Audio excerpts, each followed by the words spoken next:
Yemwe abana mwese muraho n'amahoro iwanyu n'amahoro. Natwe iraturinze kandi iradukunda, namwe nuko se. Ariko se buriya hari abamaze kurya muri mwe? Barimo da. Hari abatararya, namwe muraza kurya neza cyane. Hariho inshuti y'abana ihora mu ijuru, ibakunda urukundo rutagira iherezo. Nubwo inshuti zo mu isi zaduhemukira, inshuti yacu Yesu ntizaduhemukira. Abana mwe muraho murakomeye, ariko Imana yo mu ijuru iradukunda kandi itwitaho. Niba muri mwarimwe abananiwe, birashoboka hari abakoze urugendo, hari abandi bakoze imirimo myinshi, ariko hashobora no kuboneka n'abariye byinshi, aba nabo bakaba bananiwe. Ariko uko byagenda kose, hashobora kuba hatabuzemo abatariye. Abo bararakaye, abandi barababaye. Harimo n'abo babwiye nabi. Niba bakubwiye nabi mwana, ihangane. Niba hari mugenzi wawe wakwiyenjejeho, ihangane. Umuntu wese wakuvangiye, ihangane. Komera. Uko byagenda kose, turasabwa kumukunda, kuko nawe yaremwe n'Imana. Ndashaka kugira ngo mubwire, niba hari icyakunaniye, hari umufasha ushobora kugufasha akakuba hafi. Urabyumva? Uremera ko uyu mwanya tugiye kuganira se? Niba ubyemeye rero, ngaho dusenge, ducishe bugufi twese, duce bugufi cyane, maze dusenge. Imana ishobora byose, uri Imana ikunda abana, uri Imana ikunda ababyeyi bacu, uri Imana ikunda igihugu cyacu, uri Imana ikunda abarimu bacu, ukunda abana bafite aho baba n'abatagira aho baba, ukunda abana bafite ababyeyi n'abatabafite, bose bitwa abana bawe. Turagushimira ibyiza udahwema kudukorera. Nuko rero dushyize hejuru izina ryawe, ariko tugusaba imbabazi ko dukunda gukosa tukagira ibyaha byinshi, utubabarire. Tugiye kuganira ku ijambo ryawe, ngwino tuganirize, kandi twese ducishijwe bugufi no kukumva, tubashije kukumvira. Tubisabye mu izina rya Yesu, urakoze. Amen. Abana mwe, dusanzwe tuganira rero, kandi nzajya mbibutsa buri gihe ibintu bitatu. Icya mbere, uracyakibuka? Icya mbere, urukundo. Mvuze ngo iki? Urukundo. Icya kabiri, urakibuka? Kumvira. Mvuze ngo iki? Niba nawe wavuze kumvira, uri mwiza. Icya gatatu, warakibagiwe se? Gukora. Ni ukuvuga ngo twagize urukundo, tukumvira. Imana yadusabye kuzajya twumvira, tukumva kandi tukumvira, kuko ariyo mpamvu yaduhaye amatwi, ikaduha n'umutima wo kubitekereza, ariko yaduhaye amaboko n'amaguru n'umutwe ubitekereza, ngo tujye tubishyira mu bikorwa. Ibyo bintu bitatu tuzajya tuvugaho buri gihe. Wabyumvise? Niba nawe ari byiza, amashyi menshi. Urakoze. Ahari hari ubwo wigeze ubaho ugakenera ubufasha bukomeye, cyangwa se hari umuntu waba yarakubonye akagukeneramo ubufasha. Benshi bajya batanga ubufasha butandukanye. Ubu nkubajije wambwira ngo umuntu nafashije nuko namuhaye amafaranga, wamuhaye imyenda se, wamufashije mu turimo dutandukanye. Ariko noneho ibyo byose ubikorera mugenzi wawe. none se hari igihe wari wabikorera ikitari umuntu? Uyu mwanya tugiye kureba rwa rukundo rukomeye, urukundo. Ariko ndagusabye wowe ari umwana ari nawe mubyeyi, iyi nkuru ngiye kubwira uyu mwana cyangwa aba bana mwese munyumva munandeba ndetse muyitega amatwi, kandi nibishoboka muzajye mugira urukundo ruruta rwo ngiye kubabwira muri iyi nkuru. Mu gihugu cy'Ubuhindi, vuze ngo mu kihe gihugu? Mu gihugu cy'Ubuhindi, aho ni kure ya hano, habaye amashyamba menshi, ariko ayo mashyamba nayo akaba akunda kubamo utunyamaswa.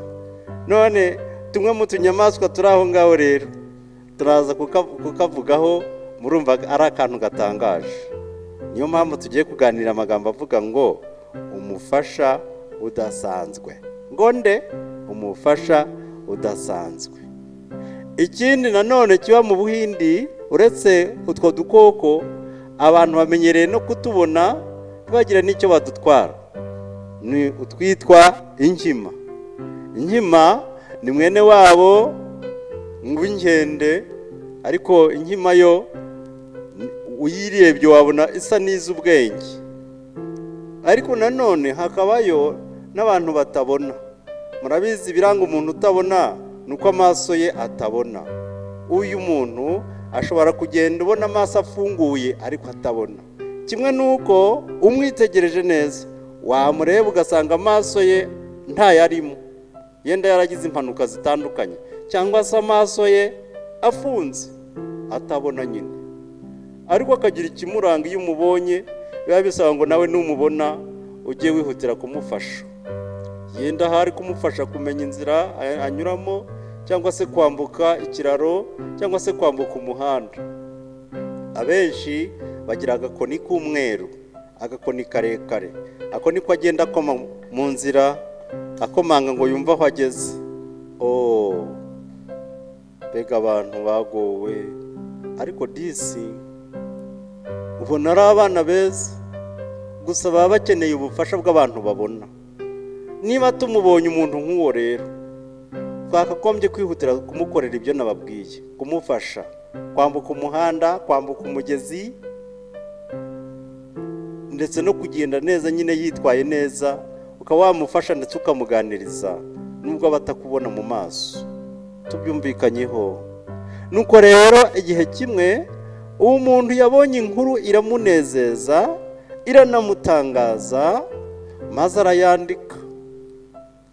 Aravuga ati, ubwo nari ndimo ngenda nabonye ikintu cyankoze ku mutima, numva koko nkwiriye kucyandika kandi ngashishikariza abantu nabo kugira urukundo. Muti byagenze bite? Umuntu utabona yahoraga agenda mu muhanda asaba.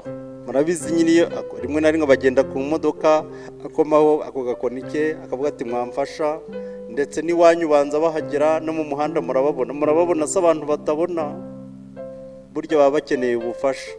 Ntihagire n'umuntu n'umwe umwitaho, uko agenda ntihagire umwitaho. Nuko igihe kimwe rero inkima imwe ikajya imureba, ho usanga mu Buhindi hari aho usanga zitembera zikagera no mu muhanda, n'ahagarara gare ya moshi cyangwa imodoka na bisi. Nuko iramureba isanga wa muntu akeneye ubufasha, ikajya igenda. Uyu muntu yagiraga agafuka yabaga yambaye mu ijosi, nuko akagenda yagera ku modoka agasaba, akarambura ikiganza agasaba. Ariko yankima iramureba isanga akeneye ubufasha. Mwakwibaza muti none ko itavuganaga nawe byagenze bite?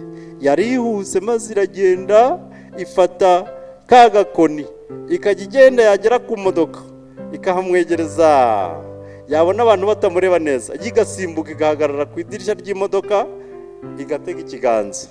Abantu bagatangara, bareba noneho ukuntu inkima igiye gufunguriza umuntu utabona, bakumva bakozwe ku mutima n'izo mpuhwe, maze bakayiha. Bakitegereza ngo barebe ko hari ikintu iraza kwiba. Reka da, ikagaruka no kwa wa umuntu uhagaze aho ngaho hafi y'imodoka, igasimbukira ku rutugu rwe yari amaze kumenyera, nuko igashyira muri ka gafuka. Niyo wabaga uyihaye umuneke, igafata wa muneke ikaza ikabika muri ka gafuka. Niba ari igisuguti cyangwa biswi bayihaye, ikaza igashyiramo, abantu baratangara. Maze bakagenda, bwaba bumaze kwira bakamenya ko batashye, bakagenda kuri butike ahapfa yaho ngaho bakuyemo amafaranga, kuko byose babaga babivangavanze. Nuko wa muntu agasaba kuri butike akagura ibintu, niba ari n'ibiryo akagenda. Yamujyanagahe ko atagiraga inzu, bakagenda hirya mu gihuru aho bageze, bagatangira bakavanamo ibiryo, amafaranga akayabika. Nuko nta kindi bakoraga, hasigaye ari wa muntu. Ubu ngubu ariko ntabwo byemewe kurya cyangwa gusangira n'inyamaswa cyangwa kuryama hafi y'aho ziri, kubera ko zishobora gutera abantu uburwayi. Ariko uriya muntu utarabonaga we, bwari ubushuti budasanzwe, yari yarabuze uko abigenza. Bose bakajya muri ubwo buringiti bakaryama, bagategereza ko bwacya. Mu gitondo bagasubira mu kazi. Mbega abantu babibonye bikabatangaza, abandi bikabakora ku mutima, bakihutira kubafungurira. Mbese nawe hari aho wabaye wabonye ko ibyo bintu bishoboka, aho umuntu abaho atagira gifasha, ariko hakaboneka umuntu cyangwa yego undi muntu wamwunganira mu buzima agashobora kubaho? Birashoboka cyane. None se isomo dukuyemo ni irihe? Ni uko buri muntu wese akwiriye kugira urukundo, ntarurushwe n'ibikoko, ahubwo akagira urukundo nyarwo nyine, kubera ko Imana yamuremye ku ishusho yayo. Muranyumva yemwe namwe mwese n'ababyeyi banyu bose bakwiriye kugira urukundo, kandi urukundo rwinshi. Nuko rero ingende nubwo yakoraga, hari abantu bumvaga bakozwe ku mutima bakumva ari bo bagakoze uwo murimo, ariko ingende yarabatanze gukora icyo gikorwa. Muramenye hatazagira ubatanga gukora neza. Imana yayindi nababwiye yarandikishije ngo ntimugacogore gukora neza. Murumva kubera iki? Kuko hari n'irindi rivuga ngo Imana niyo buhungiro bwacu. Umuntu ahunga iyo afite ikimwirukanaho cyangwa yagize ikibazo. Ni umufasha utabura kuboneka mu byago no mu makuba. Ko ni umufasha utabura kuboneka mu byago no mu makuba. Unsomyeho umbajije ngo mbese nabisomye, ntiwirirwe ubinsomera, ahubwo ngewe ndabizi. Biboneka mu ijambo ry'Imana. Yehese Zaburi ya 46 umurongo wa mbere.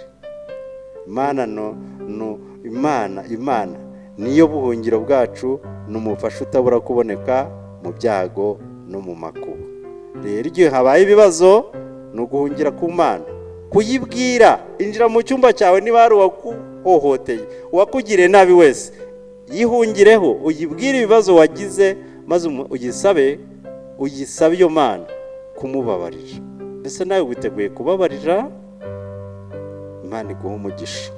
Niba kandi hari n'uwakwimye cyangwa wakwibye, wangirije ibyawe, mubabarire. Niba hari umuntu mukuru waguhohoteye, genda mu cyumba umuregere ku Mana, kubera ko Imana ariyo buhungiro bwacu, umufasha utabura kuboneka mu byago no mu makuba. Nitumuhungiraho twese azadufasha. Inzara nidufata tuzahungire ku Uwiteka, azaduha ibyo kurya. Kandi ubukene nabwo nibuza ku babyeyi bacu bakabura uburyo batwitaho, tuzabwira Imana, kuko ari yavuze ngo isi n'ibiyuzuye n'ibyanjye, n'abantu bayibamo bose n'abanjye. Nuko rero twe gucogora gukora neza, igihe twumva nk'imbaraga tuzikoreshe, kandi ntitugashake kurya twenyine, hari abandi bashonje.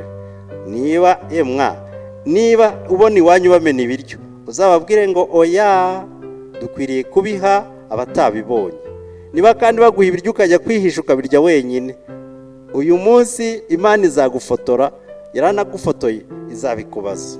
Gusa icyo nzi cyo nuko nzi ko uri umwana mwiza ukunda gusangira n'abandi. None tugiye gusangira, igihe kimwe n'inshuti y'abana izaza iwanyu, uzemera ko musangira? abazemera gusangira nayo ni bande? Muzamure ibiganza. Ndabashimiye. Imana ibahe umugisha. Murakoze. Reka rero twongera tubwire Imana ikomeye, umufasha utabura kuboneka mu byago no mu makuba. Wita kuri buri wese wagize ikibazo, ndetse ugakuyakuya buri mwana wagize inzara ukamuha ibyo kurya, wabuze icyo kwambara ukamwambika, yewe n'abafite ibibazo bitandukanye n'abatagira aho baba, bose ubitaho. Turagushimira urukundo rwawe. Igitekerezo tumaze kubona cyangwa iyi nkuru y'inkende yarushaga abantu gukora neza kidukoze ku mutima. Ntabwo dushaka kongera kubona ibikoko byaturushije ubwenge cyangwa biturushe gukora neza. Turashaka kujya dukora neza kuko ari wowe rugero rwacu. Uduhe imbaraga kandi uduhe kugira urukundo, tukumvire kandi tubishyire mu bikorwa kuko tubisabye mu izina rya Yesu, amen.